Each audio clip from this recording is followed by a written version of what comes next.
Hello friends, সব কেমন আছো? আশা করি খুব ভালো আছো। তো দেখতে পাচ্ছ আমার মা কী বানাচ্ছে। এটা হচ্ছে আমার মা। তো দেখো আমার মা আজকে পিঠে বানাচ্ছে। তো ওটা হচ্ছে চুষি কেটে রেখেছে আর ওইদিকে পুলি করে রেখেছে। তো পিঠে বানাচ্ছে, যেহেতু আজকে তার জামাই এসছে, মেয়ে এসছে আর কি, মানে আমি এসছি, সেই জন্য আজকে আমার মা পিঠে বানাচ্ছে।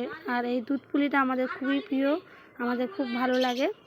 তো ওই জন্য দুধ পুলিটা করবে। আর আমাদের চুষি কাটে, চুষি না কাটলে একদমই আমাদের পিঠে খেতে ভালো লাগে না। তো আমি মায়ের কাছে বসে বসে দেখছিলাম যে পিঠেটা কীভাবে বানায়। তো দেখছিলাম আর ভিডিও করছিলাম যে আমার মা কীভাবে কী করে না করে, আমিও শিখছিলাম। তো কার কার এরকম দুধ পুলি খেতে ভালো লাগে তো প্লিজ কমেন্ট করে জানিও। তো এই দেখো আমার মা পুলিটা আগে একটা করে রেখেছিলো, দেখতে পাচ্ছ। এখন পুলিটা দুধের মধ্যে দিয়ে দেবে।